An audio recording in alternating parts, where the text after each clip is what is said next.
I have difficulties in many different places, and not only me. I think if you're black, you have difficulties everywhere there are white people. And most white people always say that we should not generalize and so on and so forth. And in fact, there are some countries, even take Sweden. In Sweden, people say there's no racial problem there. But it is only because there are not that many black people in Sweden, so you don't really see it as clearly as you see it in countries like United States or even South Africa. But there is prejudice everywhere.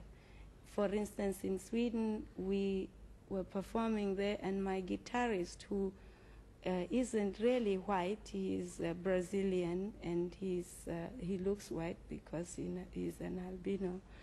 But some people approached him on 4 occasions and told him, why does he have to play with niggers?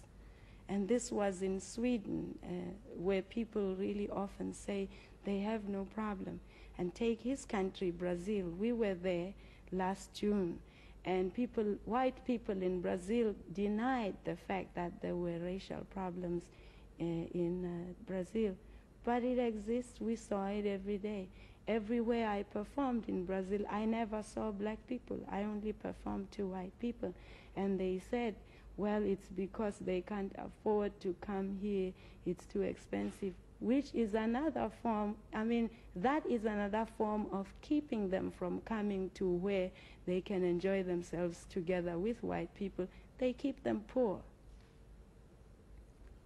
So that we have problems everywhere. Sometimes people send us threatening letters, and some send very vulgar letters and tell us, nigger, get out of here and go. So there's nowhere to run. We just have to stay wherever we are and fight to liberate ourselves.